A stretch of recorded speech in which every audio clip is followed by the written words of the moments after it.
আজ বানাচ্ছি সবার খুব পছন্দের একটা খাবার, সেটা হচ্ছে মনাক্কা বা মদন কুটকুটিও বলা যেতে পারে। এই শীতে এটা বানিয়ে কৌটোতে ভরে রেখে দিতে পারবেন কয়েকদিনের জন্য। প্রথমে আমি এখানে হাফ কাপ গুড় নিয়েছি আর সাথে হাফ কাপ পানি দিয়ে একটা প্যানে নিয়ে এটাকে ভালো করে মেল্ট করে নিচ্ছি। গুড়টা যাতে গলে যায় ওই পর্যন্ত অপেক্ষা করলেই হয়ে যাবে। গুড়টা পুরোপুরি গলে গেছে আর এখন একটু বড় বাটিতে নিয়ে নিচ্ছি 2 কাপ ময়দা। ময়দা আমি কাপ দিয়ে মেপে নিয়েছি। সাথে 1 টেবিল চামচ সুজি দিয়ে দিচ্ছি আর 1/4 চা চামচ লবণ। শুকনো উপকরণগুলো একবার মিশিয়ে নিয়েছি আর এখানে হাফ কাপ নিয়েছি তেল আর ঘি একসাথে করে মিশিয়ে। তেল ঘি একসাথে মিশিয়ে তারপর মনাক্কাটা বানালে এটা খেতে বেশি টেস্টি হয়।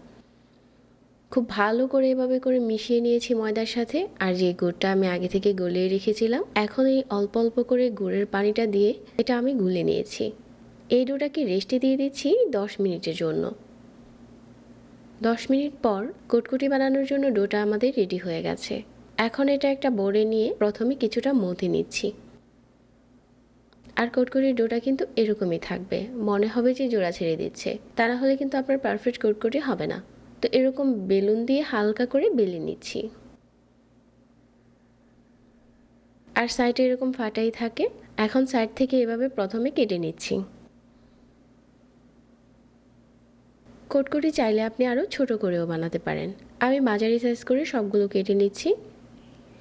সবগুলো যখন এরকম কাটা হয়ে গেছে, এগুলো প্রথমে একটা আলগা করে প্লেটে উঠিয়ে নিচ্ছি। এগুলো এখন ভাজার পালা।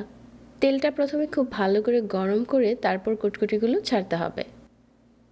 তেলটা খুব ভালো গরম হয়েছে আর এই পর্যায়ে হচ্ছে আমি কটকটিগুলো দিয়ে দিলাম।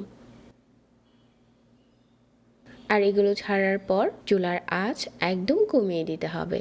অল্প আঁচে এগুলোকে মুচমুচে করে ভেজে নিতে হবে আর মাঝে মাঝে 2 একবার নেড়ে দিতে হবে। তারপরে দেখা যাবে যে এগুলো ফুলতে শুরু করেছে, উপরে অনেক বেশি ফাটল দেখাবে। তো এভাবে করে মিডিয়াম আঁচে বেশ কিছুক্ষণ ভেজে নিয়েছি। আর কটকটিগুলো যে কতটা পারফেক্ট হয়েছে সেটা দেখেই বোঝা যাচ্ছে। অনেকটা ফাটল হয়েছে উপরটাতে। মাঝারি আঁচে একটু সময় নিয়ে ভেজে নিয়েছি আর এখন দারুণ একটা কালার এসেছে। এই পর্যায়ে তেল ঝরিয়ে উঠিয়ে নিয়েছি।